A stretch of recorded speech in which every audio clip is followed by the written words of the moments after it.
UP में 10 सीटों पर उपचुनाव को लेकर सभी दलों ने अपनी कमर कस ली है। समाजवादी पार्टी और कांग्रेस ने गठबंधन में चुनाव लड़ने की कवायद की है, तो बीजेपी ने तैयारी पूरी कर ली है। अयोध्या रेपकांड पर भी यूपी की सियासत गर्म है। लखनऊ ब्यूरो चीफ दानिश वारसी ने तमाम मुद्दों को लेकर राज्य मंत्री सोनम किन्नर से खास बातचीत की है। यहाँ पर 10 सीटों को लेकर उपचुनाव पर तैयारी है। बीजेपी ने अपनी कमर कस रखी है और साथ में समाजवादी पार्टी इस बार फिर कांग्रेस के गठबंधन के साथ है। हालांकि अभी कांग्रेस ने ये बात का खुलासा नहीं किया है कि वो कितनी सीटों पर लड़ेंगे और कितनी सीटों पर नहीं, लेकिन दावे अपने अपने ठोके जा रहे हैं। हमारे साथ उत्तर प्रदेश के राज्य मंत्री हैं, हालांकि सोनम किन्नर, जो काफी अपने बेबाक और सच्चाई के बयानों में जानी जाती है। इस बार वो किसको दुआ देंगी और किसको श्राप देंगी? पिछली बार तो लोकसभा में अखिलेश यादव को श्राप मिल चुका था, जिसका नतीजा आप सबके सामने है। और ये भी जानना चाहेंगे, क्या यूपी के 10 सीटों पर तैयारी बीजेपी की है और क्या कोई नाराजगी चल रही है? मैंने लोकसभा में कोई शराब नहीं दी थी उनको, और विधानसभा में कुछ बात निकल गई मेरे शब्द से। तो मैं, राजनीतिक में इंसान बोलते रहते हैं और हम लोग किन्नर समाज है, तो किन्नर समाज सभी का भला सोचते हैं, हम लोग किसी का बुरा नहीं है। और राजनीतिक में थी तो राजनीति के कारण से हमको कोई बयान देना पड़ा, उसके लिए मेरे लिए आशीर्वाद भी है और सब है, सबके लिए भला, सबका भले में हमारा भला हो। आज अखिलेश जी के प्रति आपका मोह दिख रहा है, प्रेम भी दिख रहा है, कारण क्या है? यानी कहीं ना कहीं नाराजगी योगी जी से है? बिल्कुल, माननीय योगी जी से मेरी कोई नाराजगी नहीं है।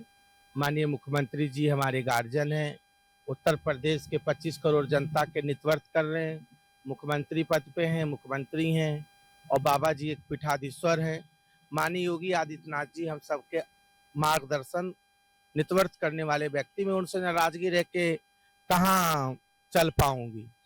तो यूपी में उपचुनाव को लेकर सभी पार्टियों ने अपनी अपनी कमर कसी है। हालांकि अयोध्या कांड पर कौन राजनीति कर रहा है और कौन सच्चाई के साथ न्याय कर रहा है, ये समय बताएगा। लेकिन राज्य मंत्री सोनम किन्नर ने अपनी इशारों में ये बात कह दी है कि अखिलेश अच्छे हैं, लेकिन आशीर्वाद उनका बीजेपी यानी बाबा के साथ है। अभी आशीर्वाद कितना सफल होगा ये समय बताएगा, लेकिन यूपी में उपचुनाव की सीट बताएगी कि 27 में किस करवट ऊँट बैठेगा। लखनऊ में राज के साथ दानिश वारसी। यूपी के डिप्टी सीएम ब्रिजेश पाठक ने किसानों और स्वास्थ्य सुविधाओं को लेकर एक बैठक की, जिसमें राज्य मंत्री मयंकेश्वर शरण भी मौजूद रहे, जिसमें स्वास्थ्य सुविधाओं और किसानों की बेहतरी को लेकर चर्चा की गई। उप मुख्यमंत्री ब्रिजेश पाठक ने कहा कि सरकार की और योजनाएं और सुविधाएं दी जाती है, लेकिन वह पूर्ण रूप से धरातल पर नहीं उतर पा रही। सभी लोगों को योजनाओं का लाभ और बेहतर सुविधाएं मिले, ये सरकार की जिम्मेदारी है।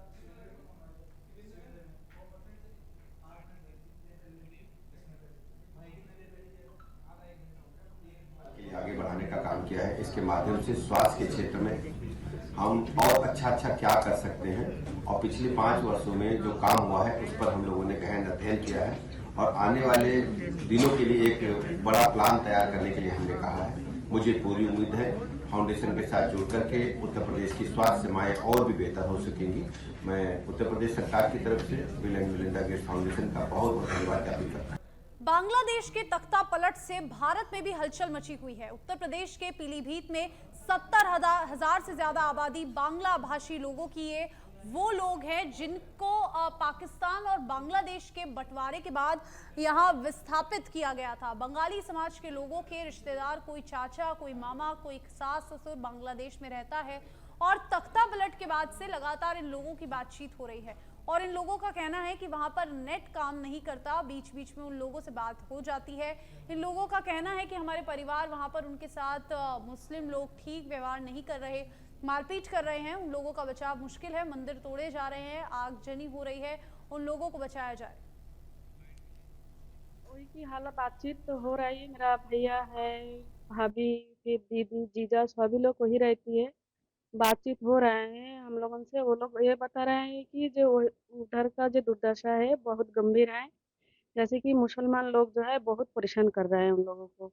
जैसे घर आके घर अंदर, जैसे कि लेडीज लोग है, बच्चे लोग है, तो बाहर से घर जला दे रहा है। वो लोग निकलने का रास्ता नहीं मिल रहा है, तोड़ फोड़ कर रहा है, खाना भी नहीं मिल रहा है, और जो मंदिर वगैरह है वो भी तोड़-फोड़ कर रहे हैं। किसी के घर पे ऐसे लेटर देके जा रहे हैं, आज के तुम्हारी घर इसका घर तोड़ना है, आज उसका घर तोड़ना है, यही करके धमका रहे हैं। उधर का परिस्थिति बहुत ही खराब है। मेरा नाम समर मालाकर है। मैं चंदी हजरा का रहने वाला हूँ। और जो बांग्लादेश में जो हो रहा है वो गलत हो रहा है। हमारा बिरादरी है कुछ बहुत टेंशन में हो हम लोग। जिस दिन से सुन रहा हूँ खाना दाना सब बंद कर दिया। हाँ, सरकार से ये कह रहा हूँ उधर भी ध्यान दे, हमारी तरफ भी ध्यान दे, क्यों हमारा रिश्तेदार है बहुत परेशानी में है वो लोग।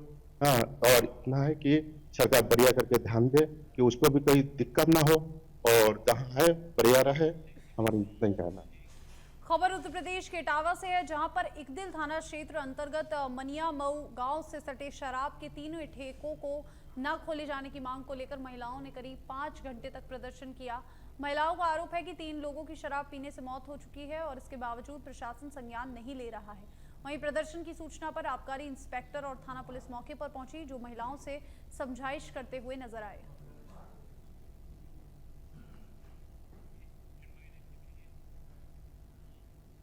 और वहीं यूपी के संत कबीर नगर की हाईटेक ग्राम पंचायत आटाकला में ग्राम प्रधान, ग्राम पंचायत अधिकारी और जिला पंचायत सदस्य ने वृक्षारोपण किया और पर्यावरण संरक्षण का संदेश दिया। वृक्षारोपण कार्यक्रम में स्कूली बच्चे और ग्रामीण मौजूद रहे। ग्राम प्रधान 1 लाख अहमद ने कहा कि इन वृक्षों को लगाने के साथ ही संरक्षित रखना भी हमारी जिम्मेदारी है और इसे हम पूरी तरह निभाएंगे।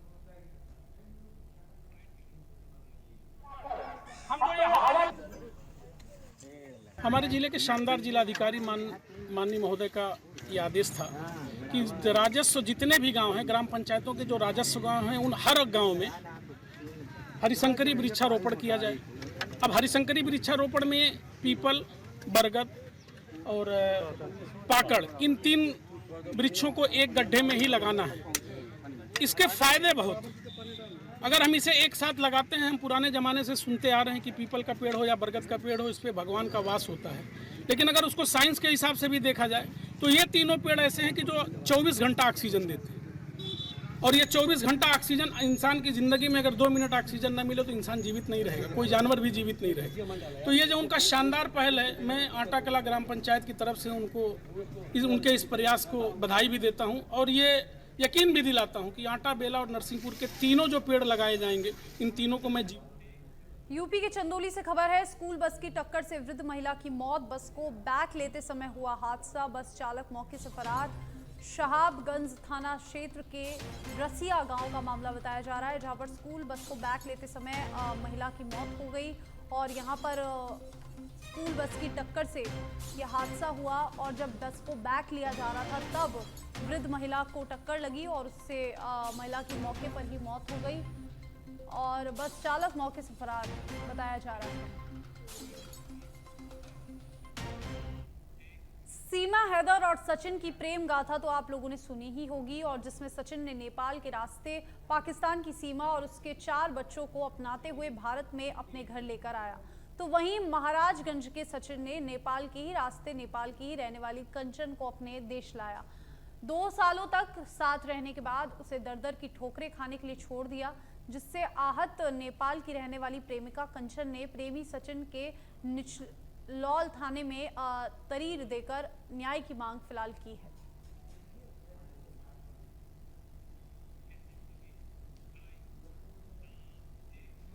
ललित जिले के जखौरा थाने के चकलौना गांव में पुरानी रंजिश के चलते 2 पक्षों में विवाद हो गया। इस विवाद में गोलियां भी चली, जिससे गांव में दहशत का माहौल बन गया। सूचना पर मौके पर पहुंची पुलिस ने घटना में घायल 4 लोगों को अस्पताल में भर्ती करवाया।